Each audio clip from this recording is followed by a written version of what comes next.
Welcome to my channel learn with Raqqa. இன்றைக்கி நீங்கள் பார்க்க போகிறது டாக்டர் ஏபிஜே அப்துல் கலாம் பற்றி பார்க்க போகிறோம். வாங்க. ஸோ இப்போ நம்ம பார்க்குறது யாரை பற்றி பார்த்திங்கன்னா டாக்டர் ஏபிஜே அப்துல் கலாம். ஸோ இவரை எல்லாருக்குமே மோஸ்ட்லி தெரிஞ்சிருக்கும். ஓகேவா?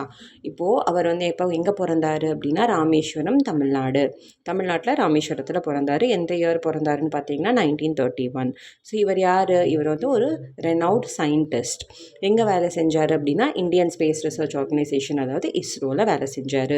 இவருக்கு இன்னொரு நிக்நேம் இருக்குது. என்னது? மிஸ்ஸில் மேன் ஆஃப் இந்தியா. எதனால் அவருக்கு இந்த பேர் வந்தது அப்படின்னா அவர் இந்தியாவிலேருந்து அனுப்பின எல்லா ஸ்பேஸ் சேட்டலைட்ஸ்லேயும் பார்த்தீங்க அப்படின்னா பெரிய பங்கு யாரோடது அப்படின்னு பார்த்தீங்கன்னா ஏபிஜே அப்துல் கலாம் ஐயாவோடது தான். ஸோ அவர் இல்லாமல் அது பாசிபிள் இல்லை அப்படின்னு கூட நம்ம சொல்லலாம். அந்த அளவுக்கு அவர் ரொம்ப ஈடுபாடாக அந்த இதில் இருந்திருக்காரு. அதனால தான் அவருக்கு மிஸ்ஸில் மேன் ஆஃப் இந்தியா அப்படிங்கிற நேம் கொடுத்துருக்காங்க. இவர் நம்மளோட 11th பிரசிடெண்ட்டாக இருந்தார். எந்த இயர் பார்த்தீங்கன்னா 2002லேருந்து 2007 வரைக்கும் இருந்தார். இவர் நார்மலாக எப்படி இருப்பார் பார்த்தீங்கன்னா பீப்புள் கூட ரொம்ப கனெக்டடாக இருப்பார். அதுவும் யங் ஜென்ரேஷன்ஸ் கூட ரொம்ப கனெக்டடாக இருப்பார். ஸ்கூல் காலேஜ் ஸ்டூடெண்ட்ஸ் கூட ரொம்பவே கனெக்டடாக இருப்பார். அந்த டைமில் பார்த்தீங்க அப்படின்னா ஸ்கூலில் காலேஜ்லலாம் எல்லாருக்குமே ஏபிஜே அப்துல் கலாம் சார் ரொம்ப பிடிக்கும். ஸோ இவர் ஒரு நாமினல் ஹெட் தான், கரெக்டுங்களா? ஏன்னா பிரசிடென்ட் ரோல், அவருக்கு நாமினல் ஹெட் தான், எந்த பெரிய பவர்ஸும் கிடையாது. பட் இருந்தாலுமே பார்த்தீங்க அப்படின்னா நிறைய பேரோட லைஃப்பில் இவரோட இது இம்பேக்டாக இருந்திருக்கு. எப்படி அப்படின்னா நல்ல விதத்தில். இவர் எப்போ பேசினாலுமே பயங்கர மோட்டிவேஷ்னலாக இருக்கும். நீங்கள் போய் யூடியூப்ஸில் பாருங்கள், ஏதாவது வீடியோ அவரது இருக்கான்னு. ரொம்ப மோட்டிவேஷனாக பேசுவார். யங்கர் ஜென்ரேஷனுக்கு ரொம்ப இன்ஸ்பிரேஷன் இவர். ஸோ அந்த மூலமாக பார்த்தீங்க அப்படின்னா நிறைய இம்பேக்ட் இவரால் க்ரியேட் ஆகிருக்கு அப்படின்னு சொல்லலாம். நாமினல் ஹெட்டாக இருந்தாலுமே ஏபிஜே அப்துல் கலாம் சாரால் பார்த்தீங்க அப்படின்னா நிறைய இம்பேக்ட் க்ரியேட் ஆகிருக்கு அப்படின்னு சொல்கிறாங்க. ஸோ இப்போ நம்ம அடுத்து பார்க்குறது டெமோக்ரஸி அப்படிங்கிறது எங்கேருந்து வந்தது அப்படின்னு பார்த்தீங்கன்னா ஒரு க்ரீக் வேர்டு. டீமோஸ் அப்படிங்கிற க்ரீக் வேர்ட் ப்ளஸ் க்ரட்டோஸ் அப்படிங்கிற ரெண்டு க்ரீக் வேர்ட் சேர்ந்தது தான் டெமோக்ரஸி. ஸோ டீமோஸ் அப்படின்னா என்னதுன்னா பீப்புள்னு அர்த்தம். க்ரட்டோஸ் அப்படின்னா ரூல் ஆர் பவர்னு அர்த்தம். ஸோ டெமோக்ரஸியோட மீனிங் என்னது? Rule of the people. ஓகேவா? ஸோ மக்களால் தேர்ந்தெடுக்கப்பட்டவங்க ரூல் பண்ணுற ஒரு கண்ட்ரி, ஒரு ஸ்டேட், அதை தான் என்னென்னு சொல்லுவாங்க? டெமோக்ராட்டிக்கல் கண்ட்ரி, டெமோக்ராட்டிக்கல் ஸ்டேட்டுன்னு சொல்லுவாங்க. ஸோ இது எப்படி நடக்கும்? எலெக்ஷன்ஸ் மூலமாக நடக்கும். இப்போ உங்களுக்கு தெரிஞ்சிருக்கும் இல்லையா? இப்போ நம்மளுக்கு என்ன வரப்போகுது? April 23 தமிழ்நாட்டில் சிஎம் எலெக்ஷன் நடக்க போகுது. ஸோ எந்த அளவில் எலெக்ஷன் வேலைங்க நடக்குதுன்னு உங்களுக்கு நியூஸ் பார்த்தீங்கன்னா டெய்லி நீங்கள் அப்டேட் கண்டிப்பாக பார்த்துட்டு தான் இருந்திருப்பீங்க.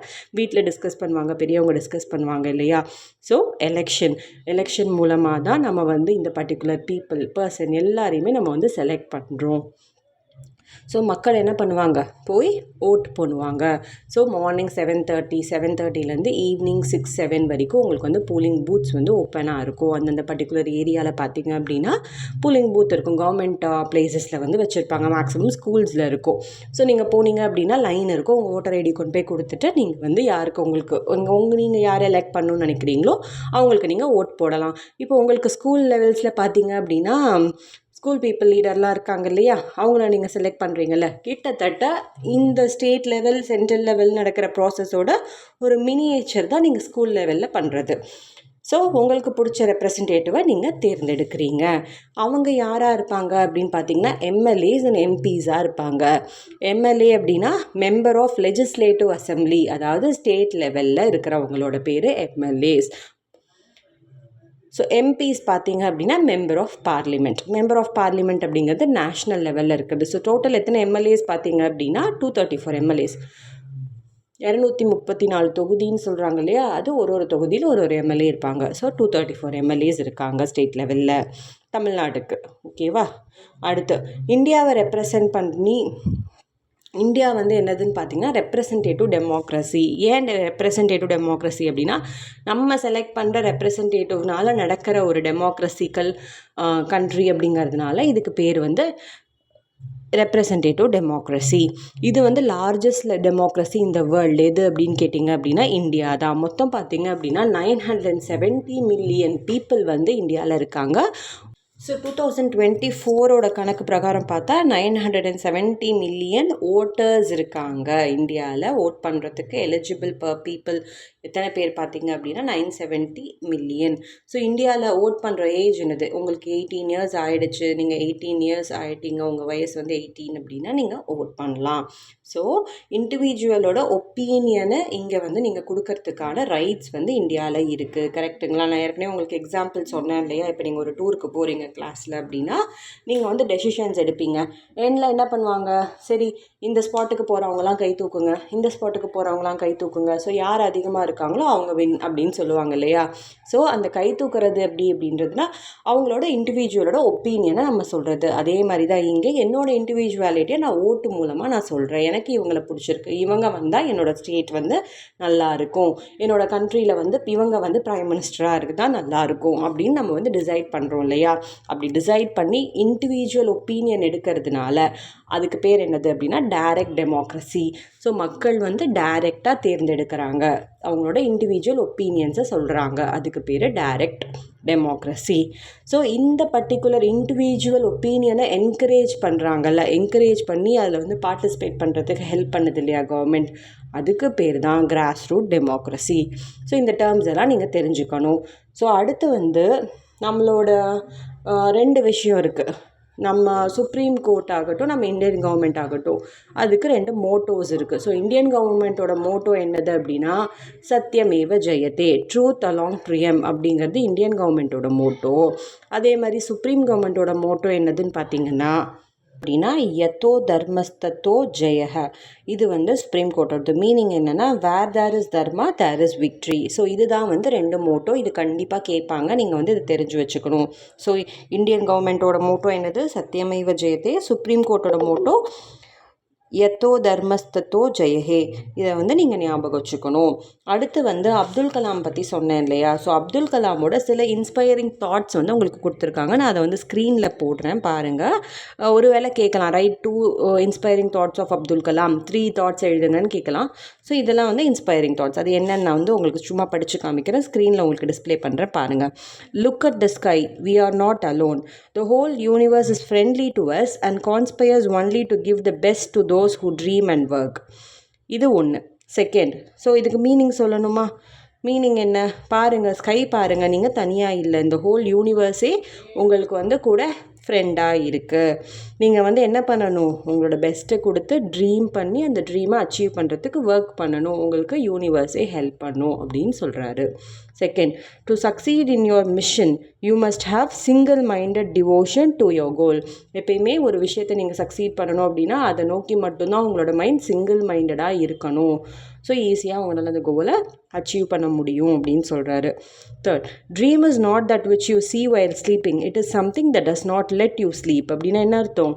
ட்ரீம் அப்படிங்கிறது தூங்கும்போது வர கனவு கிடையாது, உங்களோட கனவை அச்சீவ் பண்ணுற வரைக்கும் உங்களை தூங்க விடாமல் பண்ணுறது தான் ட்ரீம் அப்படின்னு சொல்கிறாரு. அடுத்து, if you fail never give up because. So fail ஆனீங்க அப்படின்னா ஒருபோதும் துவண்டு போகாதீங்க, மனசு விட்டுறாதீங்க.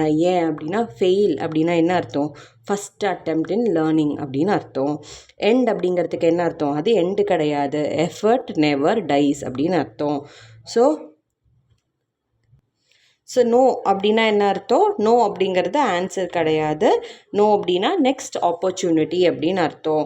ஸோ இந்த மாதிரி ஒரு விஷயத்துலையுமே வந்து ஒரு விஷயம் நடக்கலை அப்படின்னா நீங்கள் வந்து அதை வந்து நெகட்டிவாக திங்க் பண்ணாமல், எந்த ஒரு மனசை வந்து தளர விடாமல் நீங்கள் அதை வந்து ஒரு பாசிட்டிவாக எடுத்து அதை வந்து ஸ்டெப்பிங் ஸ்டோன் ஆஃப் யுவர் சக்ஸஸாக நீங்கள் மாற்றிக்கணும் அப்படிங்கிறது தான் அவரோட இன்ஸ்பிரேஷனல் தாட். ஓகேவா? இஃப் 4 things are followed, 4 விஷயம் நீங்கள் வந்து ஃபாலோ பண்ணுறீங்க அப்படின்னா என்னது?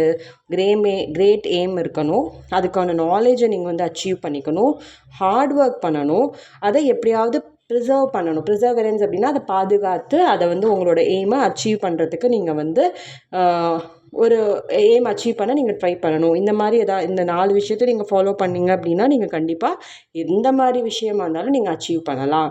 ஸோ இதெல்லாம் வந்து அப்துல் கலாமோட இன்ஸ்பிரேஷனல் தாட்ஸ். ஸோ ஸோ இப்போ நீங்கள் பார்த்துட்ருக்கிறது ரோல் ஆஃப் கவர்மெண்ட். ஸோ கவர்மெண்ட்டோட ரோல்ஸ் என்னென்ன?